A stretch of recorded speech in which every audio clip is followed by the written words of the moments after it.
Evangelho de Marcos, capítulo 7, versículo 24, nós vamos ler alguns versículos, a história da mulher cananeia, sírio-fenícia e grega. Compreendermos algo aqui que o Senhor está nos falando nessa noite. O texto diz, a partir do versículo 24, já estão nos monitores, nos telões da igreja, para você que não trouxe a Bíblia e quiser nos acompanhar na leitura. Levantando-se dali, foi para os territórios de Tiro e Sidom. E entrando numa casa, queria que ninguém o soubesse, mas não pôde se esconder. Uma mulher, cuja filha tinha um espírito imundo, ouvindo falar dele, foi e lançou-se aos seus pés. A mulher era grega, sírio-fenícia de nação, e rogava-lhe que expulsasse de sua filha o demônio. Mas Jesus disse: deixa primeiro saciar os filhos, porque não convém tomar o pão dos filhos e lançá-lo aos cachorrinhos. Ela, porém, respondendo, lhe disse: sim, Senhor, mas também os cachorrinhos comem debaixo da mesa as migalhas dos filhos.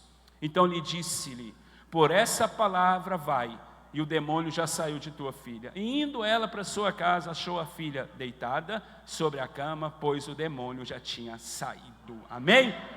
Podem se assentar, por favor. Quero louvar a Deus por essa honrosa oportunidade.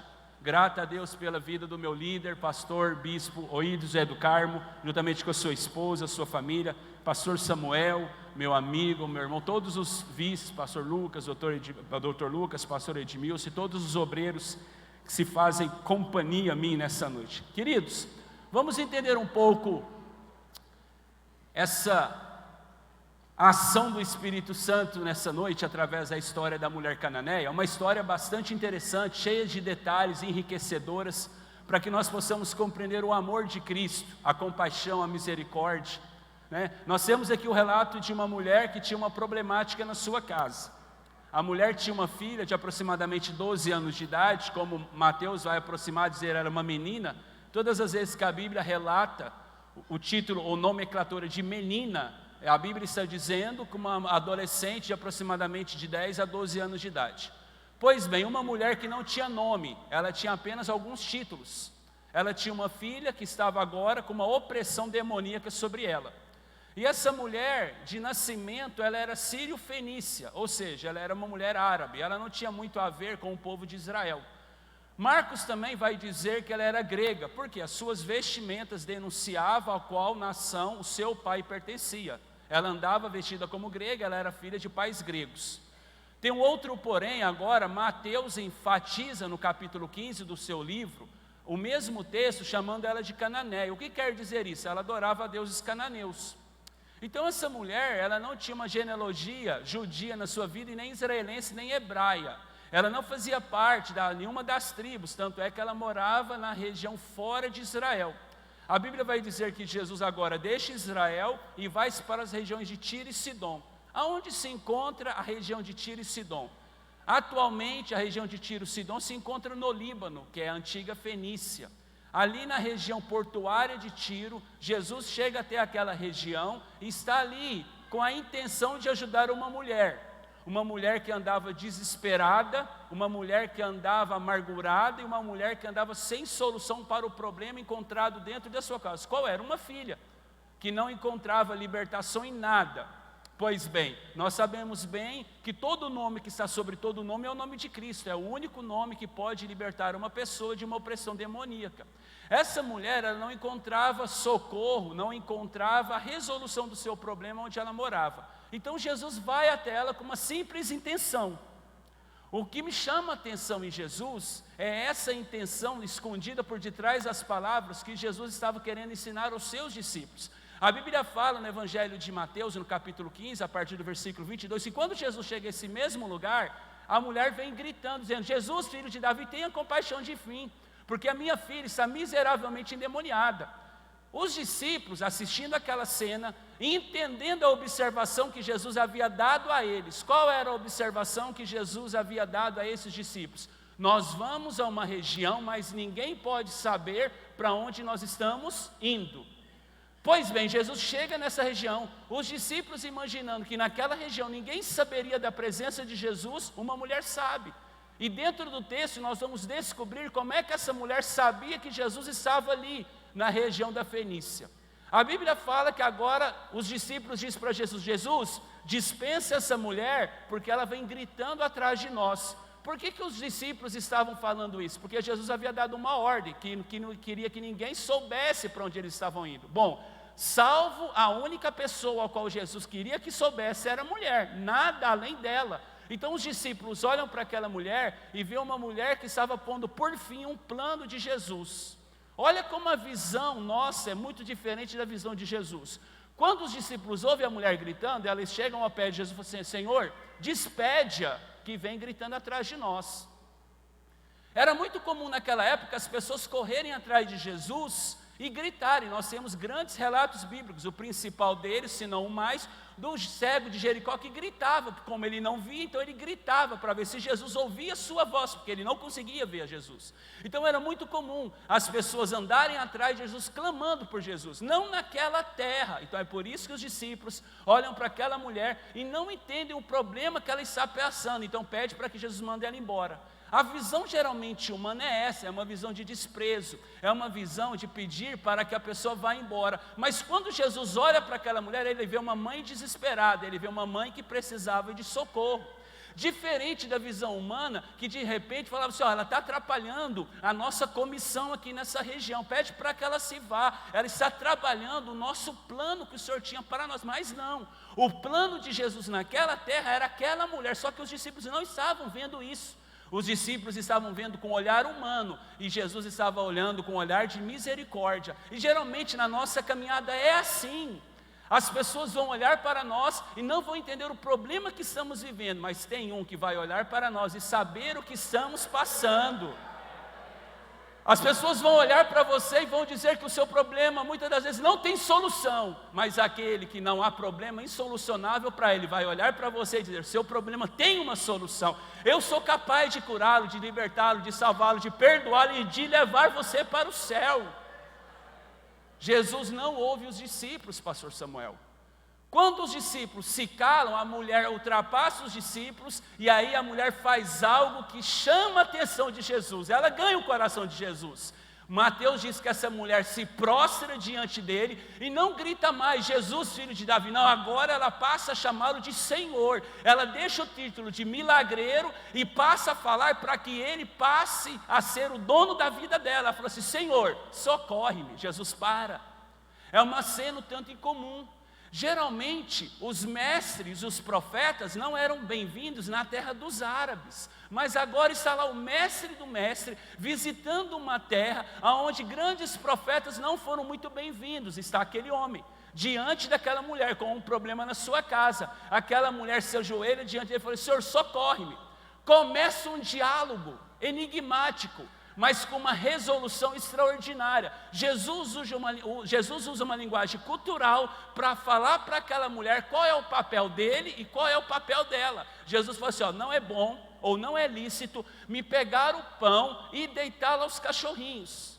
Há um minuto de silêncio entre a fala de Jesus, a expressão dele, e aquilo que a mulher estava ouvindo, e aquilo que a mulher iria responder a Jesus. A mulher agora, entendendo o que Jesus diz, escute, ela fala: sim, Senhor, mas até os cachorrinhos comem das migalhas que caem da mesa dos seus senhores. Jesus para e começa a analisar como uma resposta tão sábia provinha de uma mulher que não tinha relação com Israel. Jesus falou assim: mulher, grande é a tua fé, seja feito isso conforme tu desejas. Olha que interessante, mas o que me chama mais a atenção nesse texto, grave isso, Jesus não usa o nome mesa e nem migalha. Quem fala sobre mesa e migalha é a mulher, não Jesus. Ela se dirige a Jesus sabendo o seu lugar e sabendo o que ela estava fazendo e o que ela estava pronta para receber dele. E o fato mais interessante é que Jesus diz para ela: olha, eu não posso. Não,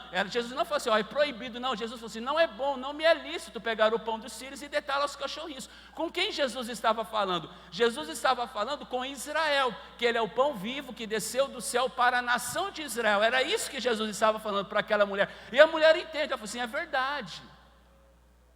Só que aquela mulher está desesperada, aquela mulher está gritando, e os discípulos não estavam entendendo o clamor do seu coração e o que ela estava vivendo. Aquela mulher estava com uma problemática dentro da sua casa, ela estava vivendo uma situação inusitada em seu lar. Dias atrás eu estava conversando com um grande comerciante aqui na cidade de Goiânia, e ele me dizia assim: Khaled, eu amo a forma da Assembleia de Deus, a reverência da Assembleia de Deus. Eu amo a forma, ele nem cristão era, e eu ouvindo ele, só que só tem algo que eu não gosto lá. Eu falei, o que é? Vocês gritam demais na igreja. Eu falei, como é que é? Vocês gritam, tem culto que você vai, começa o louvor, aquele rapaz da bateria começa a tocar bateria, o rapaz do violão empolga, começa a pular, vocês começam a gritar, e eu saio meio atordoado, sem entender muita coisa. Você poderia falar para o seu pastor, para o louvor diminuir um pouco o louvor, para os pregadores não ficar pulando tanto no púlpito, não ser tão pentecostal. Uma palavra moderada, ela é bem-vinda. Eu falei, rapaz, não é verdade que você tem razão? Eu vou falar com o meu líder, eu vou dar opinião, mas deixa eu te fazer uma pergunta. Você tem filho? Tenho. Quantos anos ele tem? 8 anos. Se o seu filho um dia caísse dentro da piscina na sua casa, eu não sei se na sua casa tem piscina, só estou fazendo uma metáfora, e o seu filho se afogasse, e você visse o seu filho cair na piscina, e você pulasse logo em seguida para salvá-lo, e você visse que o seu filho está sem respiração, está roxo, não dá tempo nem de você procurar um médico, não dá tempo nem de você, chamar o bombeiro, você já pega ele e já leva para o pronto-socorro urgente na sua cidade. Você não faria isso? É verdade. Aí você não chegaria lá no hospital, com a atendente lá te esperando, e você diria para ela, boa noite, tudo bem? Meu filho caiu na piscina, será que tem como você ver um médico aí dentro para que possa atender? Se não tiver, também não tem problema. Ele falou, Khaled, você está louco? Eu chegaria lá no hospital gritando, porque o meu filho está morrendo, o meu filho está quase perdendo a vida. Eu falei, é isso que a gente faz na igreja. A gente chega lá porque nossa família está morrendo, e a gente chega gritando, Deus, faz alguma coisa, salva o nosso familiar. Ajuda, porque lá em casa nada vai bem. E às vezes só falar não expressa a nossa dor, porque como tem alguém morrendo, eu não sou educado, eu começo a gritar, falar, Espírito Santo, me socorre, porque a minha vida está indo embora.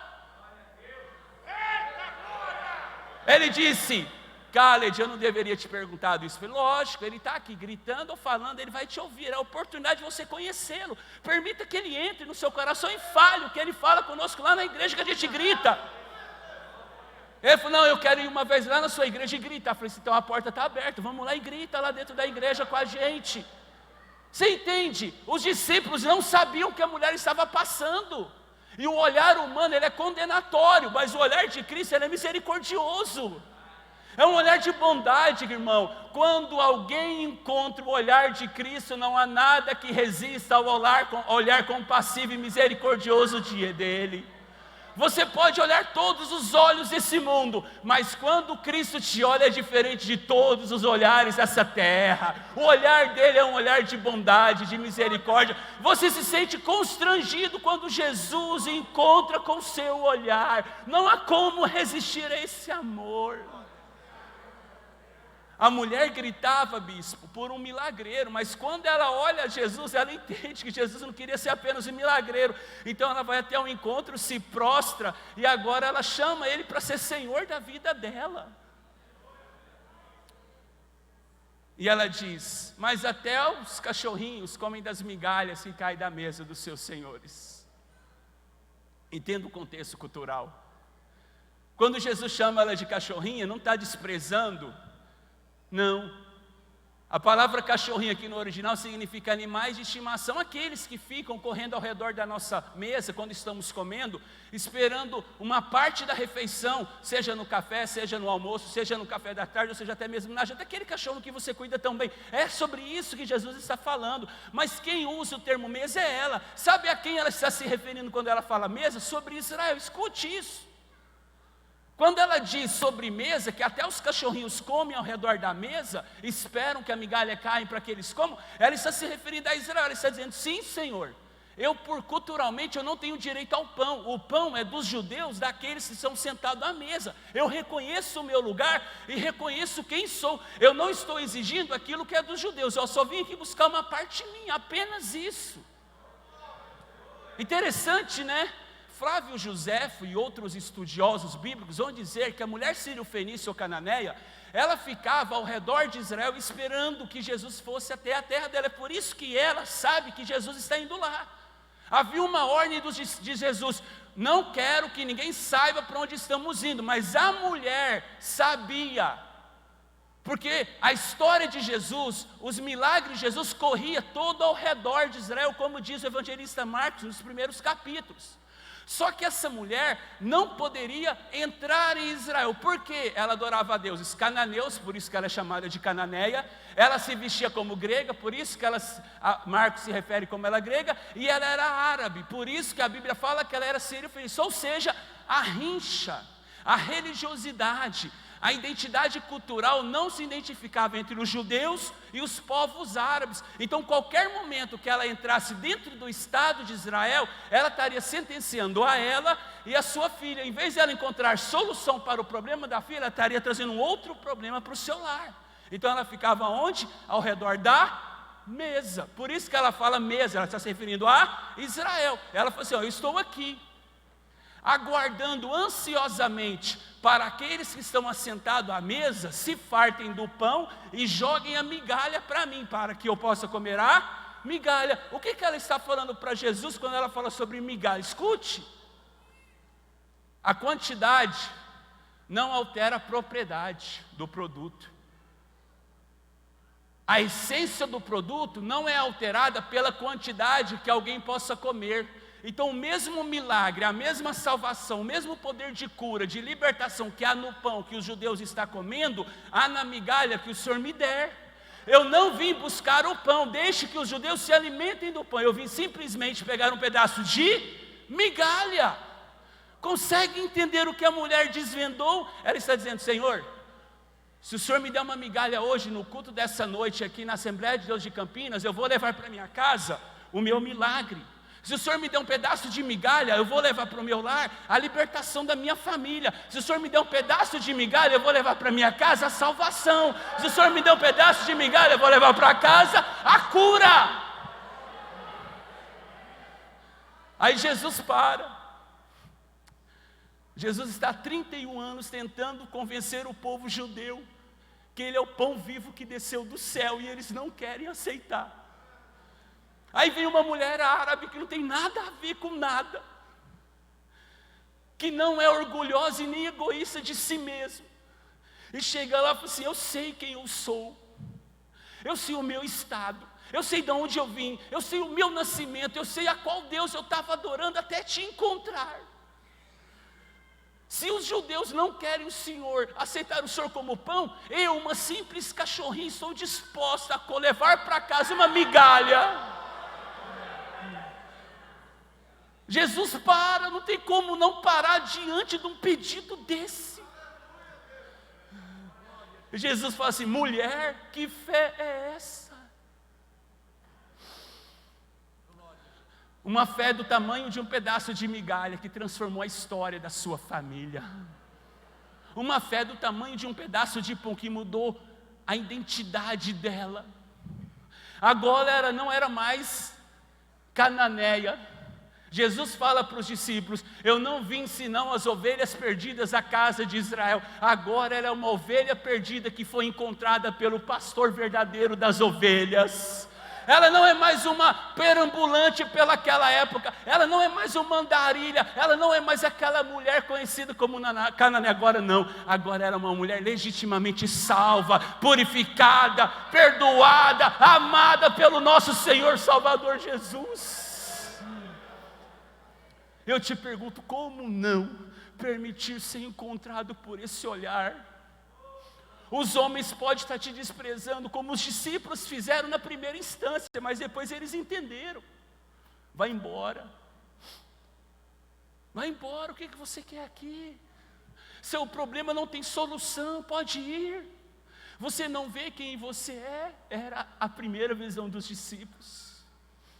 O gadareno, lá em Lucas 8, Jesus atravessa o mar se revolta, o mar agora começa uma ventania, os discípulos se desesperam, acordam Jesus que está no barco. Jesus olha para ele e diz: olha, homens de pequena fé, acalma a tempestade. Os discípulos perguntam: quem é este que até os ventos ouvem a sua voz? Mas na verdade, a tempestade era um pano de fundo para Jesus curar uma outra tempestade. não a tempestade natural, mas a tempestade que estava dentro dos discípulos. Geralmente Jesus prepara tempestades para nos curar e neutralizar tempestades que estão dentro de nós e não lá fora. O maior conflito dos discípulos era entender quem era aquele homem deitado ao barco. A maior tempestade dos discípulos não estavam com o barco, com Pedro, que era mestre na navegação, mas estava dentro do coração, onde Pedro não domava nem o seu próprio coração. Então Jesus acalma, mas ele chega lá em Gadara, um certo homem que andava há anos aprisionados por correntes que se quebravam. A Bíblia fala que ele andava desnudo pela rua. A Bíblia descreve que nada podia impedir aquele homem e que tinha uma legião de demônios que dominava aquele homem. Jesus pisa em terra seca. Aquele homem que há tantos anos andava aprisionado, vê Jesus e vem correndo em sua direção.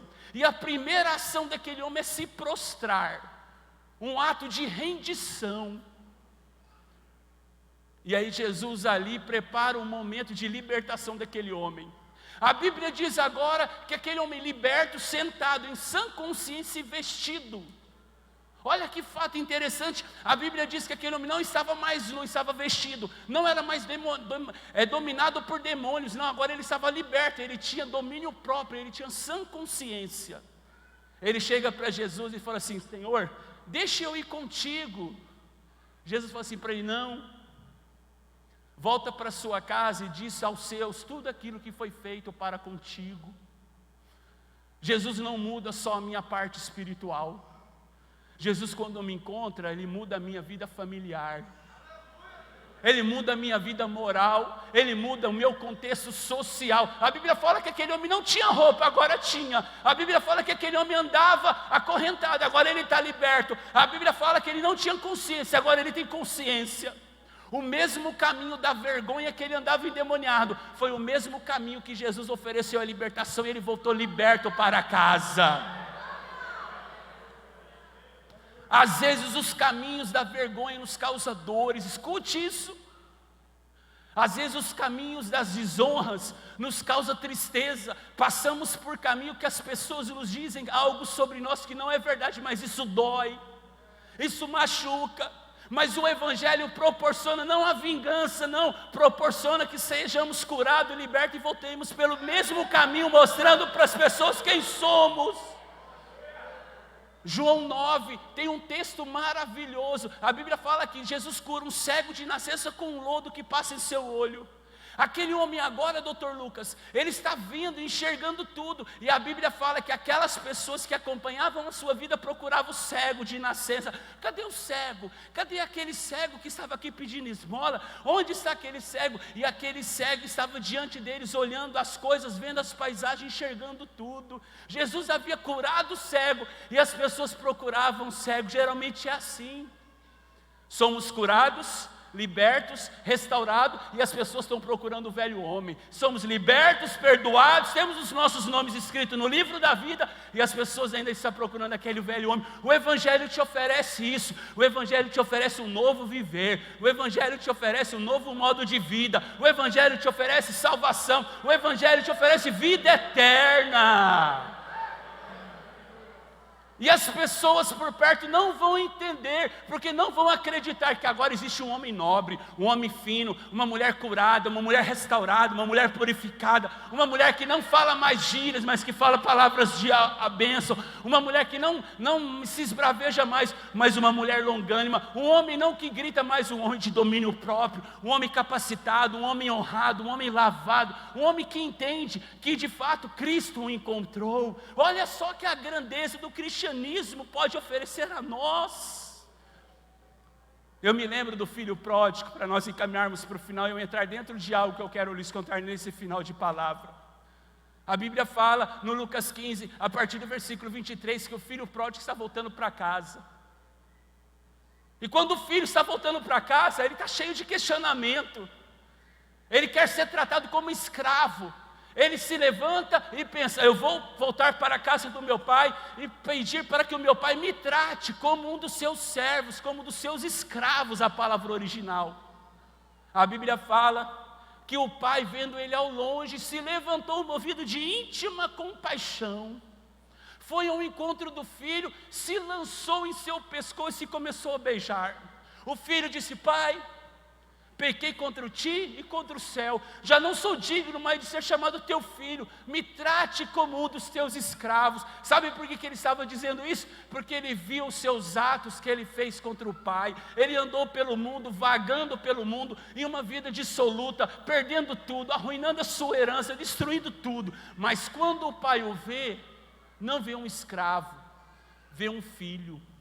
Não olha para ele com olhar de julgamento, olha para ele com olhar de perdão, não olha para ele com olhar de sentença. Ele abraça o filho e diz: bem-vindo novamente à minha casa, filho. Assim é a relação nossa com o nosso Deus. Deus nunca vai nos tratar como um escravo, como alguém que está longe da sua presença, não. Quando decidimos voltar para casa, Ele sempre vai estar lá na porta, nos esperando com o melhor abraço, com o melhor olhar, com o melhor anel, com a melhor roupa, com a melhor sandália, nos abraçando e dizendo: bem-vindo novamente à casa, bem-vindo novamente, filho, à casa.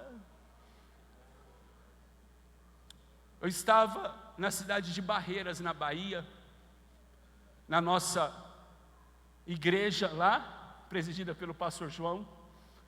Estava ministrando uma conferência missionária, 3 períodos. E à tarde fomos por um debate, um momento de um fórum. Mandaram uma pergunta para mim, tinha outros pastores respondendo, o pastor João estava respondendo, e perguntaram assim para mim: pastor Khaled, com qual personagem bíblico o senhor se identifica? Pergunta muito fácil de ser respondida. Eu disse: com aquele homem que os salteadores pegaram ele no caminho de Jericó, saindo de Jerusalém, bateram nele, espancaram e deixaram ele semi-morto pelo caminho. Quando veio o bondoso samaritano, pegou ele no colo, levou ele até uma hospedagem, depois de ter passado o vinho e o óleo sobre o seu corpo, colocou ele sobre a sua cavalgadura, e levou ele até uma hospedaria e disse: olha, eu estou indo e vou deixar 2 denários. Mas se o gasto dele for maior do que 2 denários, na volta, eu pagarei, retribuirei a ti o cuidado que você teve com ele. E eu expliquei isso verbalmente. E o jovem que havia me perguntado, disse assim para mim: eu posso perguntar verbalmente? Eu falei: se pode. Por que o senhor se compara a esse personagem? E eu digo: a situação que eu me encontrava era muito semelhante à desse homem, caído ao caminho, desprezado, abandonado por todos. Alguns passaram ao longe e não quiseram me ajudar. Outros fizeram cara feia e continuaram a sua caminhada. Mas um bondoso homem veio e disse: esse tem valor. Esse pode ser algo de diferente para mim. Ele me pegou, passou sobre mim o óleo do amor, o óleo da misericórdia, o óleo da bondade, me levou até uma igreja, me colocou lá na igreja e disse ao homem que ia cuidar de mim: olha, eu vou deixar algum dinheiro aqui, cuide dele, mas na volta, essa volta, entenda isso, no texto de Lucas 10, não é uma volta física. Jesus está falando com aqueles que são levados para a igreja, são curados, tratados e discipulados. E que na volta, quando aquele homem que foi voltar, eles estarão sãos, estarão curados, estarão restaurados, para que na volta, quando a trombeta soar, eles possam subir. Escute isso, a vocês que estão nos visitando, aos irmãos que fazem parte de Campinas aqui. Não tem como, eu estava falando com Moisés, não tem como eu ministrar em casa e não compartilhar pelo menos um pouco aquilo que Cristo fez. Assim como essa mulher sírio-fenícia, assim sou eu. Eu fico às vezes constrangido com o amor de Cristo. O que Cristo viu em mim? Você já parou para fazer essa pergunta? O que Cristo viu em você? Qual era o retorno que eu poderia dar a Cristo? Como que eu poderia recompensar? O que eu daria ao Senhor pelos seus grandes feitos a mim? O que nós seríamos capazes de dar materialmente, fisicamente, valores a Jesus por tudo que foi feito por nós? Jesus foi lá na Fenícia, salvar uma mulher. Escute, Jesus foi lá na Fenícia salvar uma única mulher. O plano dele era aquela mulher, apesar dos discípulos não terem entendido no início qual era o plano de Jesus. Eu conto para as pessoas que Jesus foi lá no Líbano, no século 21, escolheu a minha família, uma família de muçulmanos, que as pessoas olhavam para a gente e falavam assim: o que pode vir de bom daí? Trouxe-nos para o Brasil. Eu me lembro que eu perdi uma irmã de 5 anos, chamada Sâmia, na guerra. No dia do casamento da minha irmã, no dia 16 de dezembro de 2018, a dama de honra que entra no casamento da minha irmã, puxando a fila, a primeira imagem que veio na minha cabeça foi a da minha irmã, entrando como dama de honra no casamento da minha irmã mais velha, que sobreviveu. E eu me emocionei muito, porque eu dizia: Senhor, como que o Senhor pode ser tão bom conosco? Trouxe uma família muçulmana do Líbano para o Brasil. Nós imaginávamos que nós estaríamos nos refugiando de uma guerra. Nós imaginávamos que o Brasil fosse um lugar onde nós esconderíamos de uma guerra, e era, de fato o Brasil é assim, um país muito bem dito, muito bem quisto, que tem uma diplomacia com o Líbano maravilhosa. Mas o que estava nos esperando, que era muito mais do que um refúgio de uma guerra. O que estava nos esperando, que era um refúgio eterno, um refúgio de perdão, como aquele filho pródigo, como aquele homem caído ao caminho sem esperança. Sabe qual era o meu sonho? Não ouvir barulho de foguete quando eu cheguei no Brasil, porque aqueles barulhos de queimas de fogos alarmavam o meu coração, da minha irmã, da Emily, com os barulhos do que passamos durante 9 anos no Líbano. Quando vinha um barulho de queima de fogo, nós nos assustávamos, porque o trauma ainda estava aqui dentro, vivo. Mas chegou o tempo, onde Jesus foi lá naquela casa, um lar muçulmano, um lar islâmico, onde as pessoas diziam: olha, cuidado. Mal sabíamos falar a língua portuguesa, tínhamos dificuldade. Eu fico vendo os caminhos que Jesus percorre, a forma como Jesus prepara caminhos para que no meio do caminho você possa o encontrar, ou melhor, Ele possa te encontrar. 20 anos da minha vida dentro do islamismo. Aí daqui um pouco vem um bondoso samaritano. Eu estava ontem num retiro de cerca de centenas de jovens da Igreja Vida Nova em Anápolis. Eu dizia àqueles jovens que estavam ali, e eu já disse isso num culto dos conectados aqui: quando eu entro dentro de um templo como esse, vejo jovens, crianças, anciões, meu coração se emociona, porque nesse momento existem escolas muçulmanas no mundo, ensinando nossos filhos, apesar de eu não ter filho, ensinando as nossas crianças, ensinando os nossos jovens mentiras, aberrações. Eu apanhava na minha mão quando eu não conseguia ler o Alcorão. Eu tenho marcas, cicatrizes na minha mão. Tinha que rezar 5 vezes ao dia com meu pai. E todas as vezes que eu levantava depois das rezas, eu dizia: quem é esse Deus dos muçulmanos que não fala conosco? Todos os dias eu rezo, leio o Alcorão, e como que esse Deus que diz no Alcorão que é um Deus clemente, um Deus de isso, Deus daquilo, não pode falar com seus súditos, nos trata como escravos? Quem é esse Deus que nos trata como se fôssemos um inseto? Que tipo de Deus é esse que os muçulmanos adoram? Mas Jesus tinha um plano. Aquela mulher desesperada, sem recurso de nada na sua vida, Jesus vai lá, coloca uma mulher maranhense, uma irmã do coque, para presentear o meu lar com uma Bíblia sagrada. Aquele livro ao qual os muçulmanos abominam, ao qual os muçulmanos dizem não ser a verdade, agora aquele livro faz parte da prateleira de uma casa. Escute isso, e eu encerro. A primeira vez que eu tive a oportunidade de ouvir a voz do Senhor, pela sua palavra, pela instrumentalidade da sua palavra, lendo a Bíblia em Isaías 43, eu me desesperei. Eu fechei aquela Bíblia sagrada, aquele livro, e perguntei assim: quem é esse? Quem é esse Deus? Eu disse em árabe: Yala, minint, lana badiktar, folmor maruf. Intiala te acristinemi ou intiala te islami. Eu falei: Deus, quem é o Senhor? O Senhor é o Deus dos cristãos, o Deus dos muçulmanos.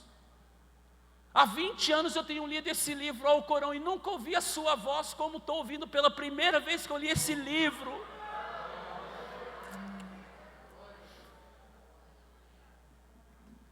Quem é esse Deus? Às vezes você está aqui nessa noite, faz parte já de Campinas, às vezes está entrando aqui pela primeira vez, às vezes recebeu um convite de alguém, ou às vezes passou na porta, parou o carro, desceu do ônibus, e estacionou a bicicleta, eu estava de a pé, falou assim: eu tenho que entrar nesse templo e ouvir algo. As pessoas vão dizer: vai embora, não há solução. É o que me diziam na escola, é o que me falavam para o meu pai. Quantas vezes eu vi meu pai, as pessoas brincando com meu pai, com palavras depreciadoras a respeito da nossa religião.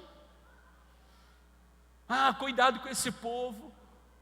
Igual os discípulos estavam dizendo: Jesus, manda ela embora, olha essa mulher trazendo um problema para nós. Mas como o nosso bispo diz que Jesus, ou Deus, não fica devendo nada a ninguém, ele respondeu a oração que eu fiz naquele dia para ele. Quem é o Senhor? E às vezes essa pergunta permeia a nossa alma diariamente. Às vezes essa pergunta permeia o coração de você, visitante, todos os dias: quem é Deus? 3 semanas depois, estava eu no meu quarto, 9:30 da manhã, era um domingo, como se alguém me despertasse da minha cama. Eu me acordo, me assento na lateral da cama como esses homens estão sentados, e aí um filme começa, como a minha imagem está nesses telões, um filme da minha história começa a passar pela minha mente. O filme da guerra, o filme do cuidado de Deus nos tirando do Líbano, o filme de quando nós chegamos no Brasil e nós tivemos dificuldade.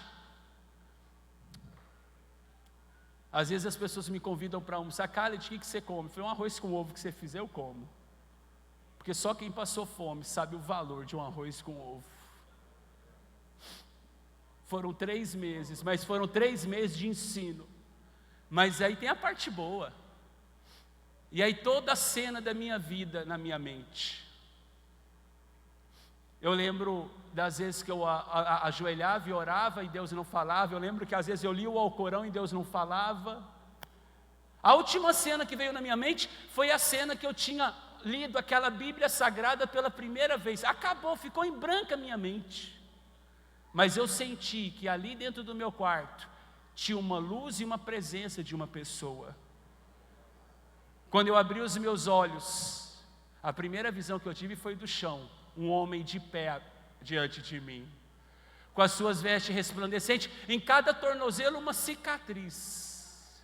Quando eu fui erguendo os meus olhos, eu não conseguia olhar, e eu me lembro de um ditado que o meu avô Anwar Arabi dizia para mim: Khalid, aquilo ahad homem tauí, madubrim, ele dizia: todas as vezes que você encontrar alguém muito maior do que você, não lute, se renda. Eu me levantei da cama, me ajoelhei e perguntei: quem é o Senhor? E aquela voz que me acompanharia o resto da minha vida dizia: eu sou Jesus, o Filho de Deus. Você é meu filho e eu dei a minha vida por você na cruz do Calvário. E eu gritava: é sua Messias, eu falei: Senhor Jesus, por que o Senhor demorou? E ele: não demorei, quando me buscastes na minha verdade, eu vim me revelar a você. Escarabaia namastorabas. Eu não sei o que você está passando, querido amigo. Eu não sei como tem sido os seus dias, querido irmão, que faz parte, às vezes, de dezenas de anos dessa igreja. Eu não sei o que você está passando, querido jovem, adolescente, ancião na sua vida. Mas a sua história não é diferente da minha. A sua dor não é diferente da minha dor, nem a minha dor é diferente da sua. Vivenciamos dias terríveis.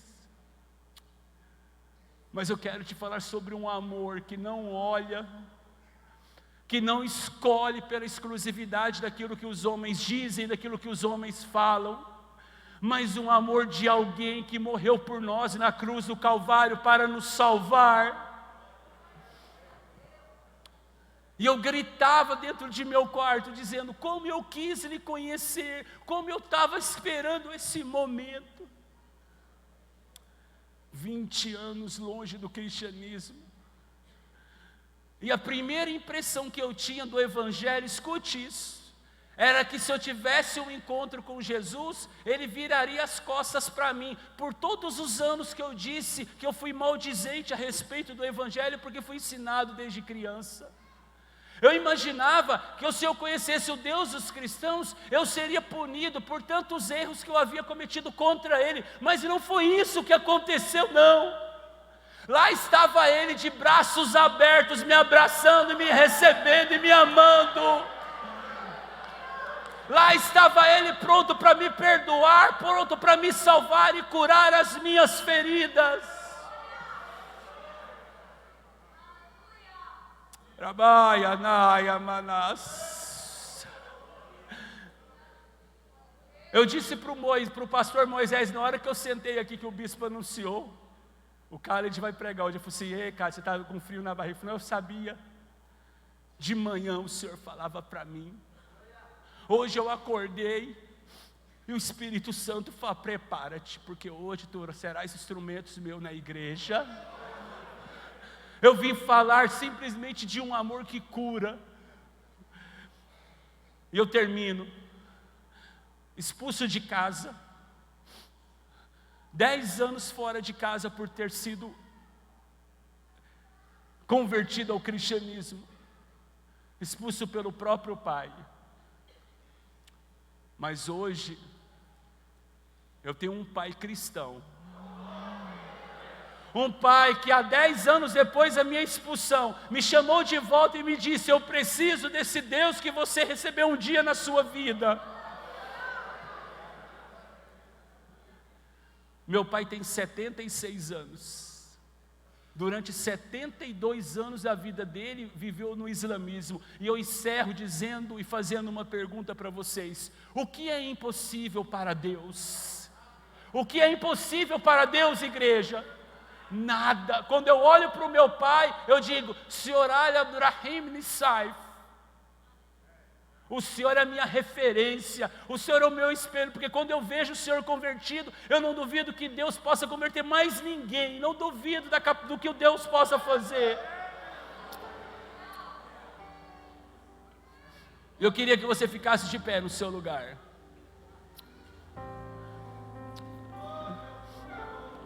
Escute. Escute.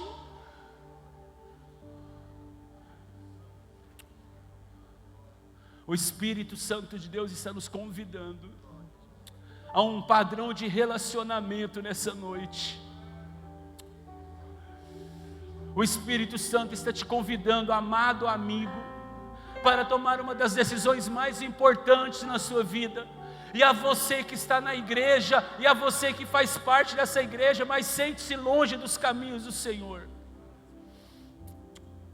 Eu gostaria de fazer um convite. O Espírito Santo está te chamando para um relacionamento.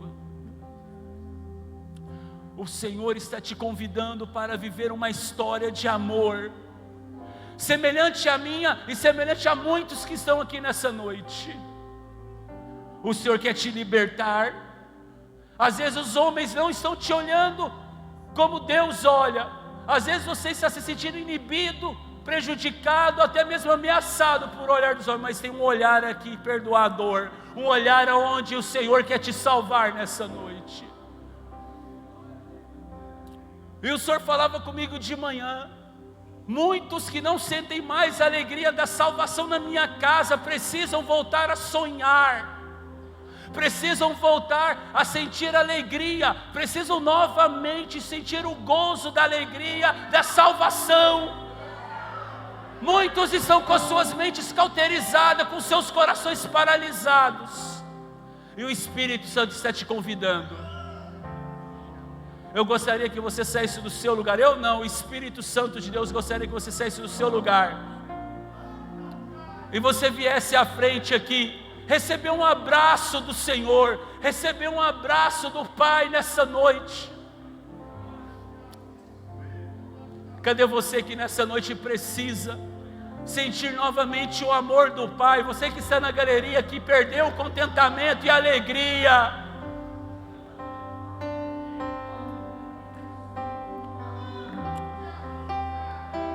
Está vindo lá.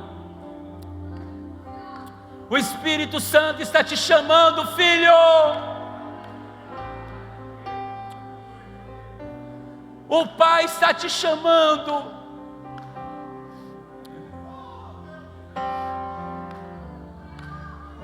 Tem mais pessoas que precisam tomar uma decisão nessa noite de receber o Senhor Jesus como Salvador das suas vidas.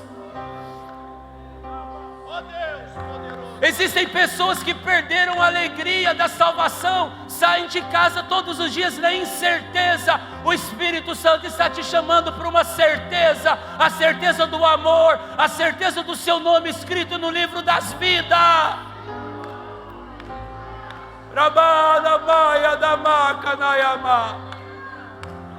O Espírito Santo te convida.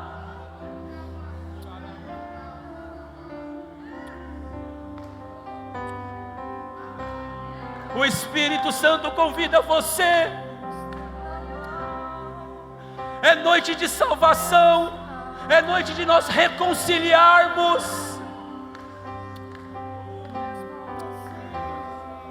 Está se reconciliando?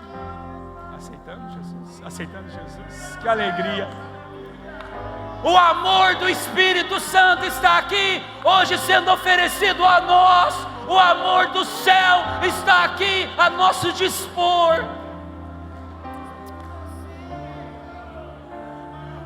O Espírito Santo está te convidando. Vem, vem,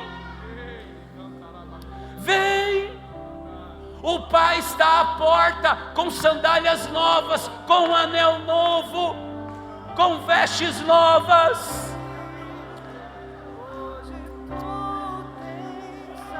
Vem, não resista a esse amor, vem. Não resista a esse amor, vem.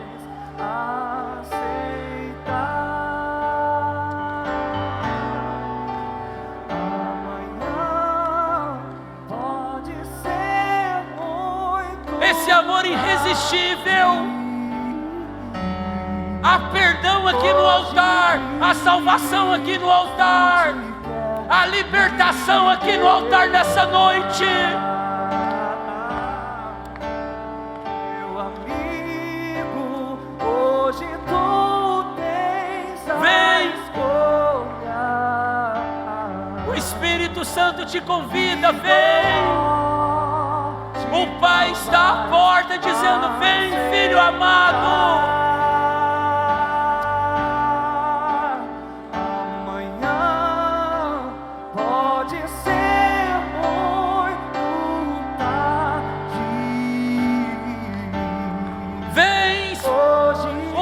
Está à porta dizendo: vem, filho.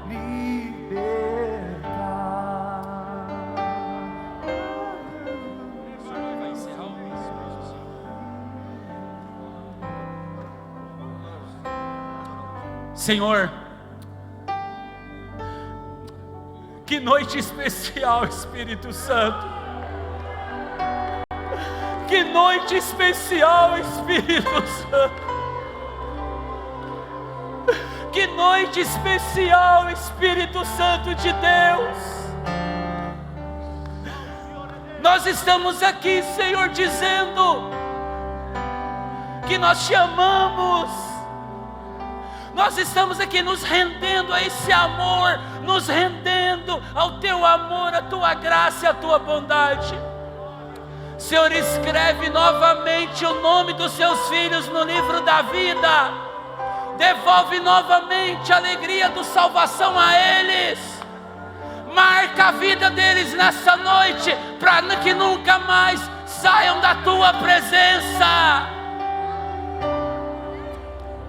Marca a vida deles, Senhor. Eu te bendigo, Senhor, eu te bendito por cura, Senhor, essas pessoas. Liberta de vícios, cura de enfermidades. Restaura famílias.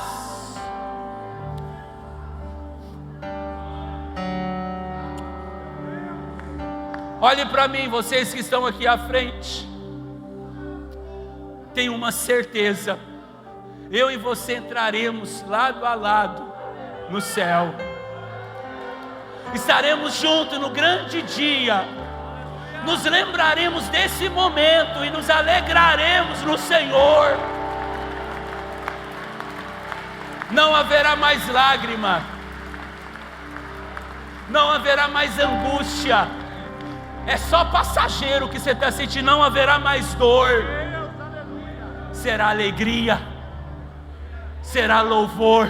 E nós cearemos com Ele para sempre. Nós estaremos juntos lá, de mão dada, adorando ao Rei dos Reis, o Senhor dos Senhores. Nada poderá nos separar desse amor. As pessoas aqui pegarão o nome de vocês. Não saiam, vocês que estão aqui. Vocês serão instruídos para dar os seus nomes. Fiquem aqui por um instante, por favor. Bispo, muito obrigado pela oportunidade.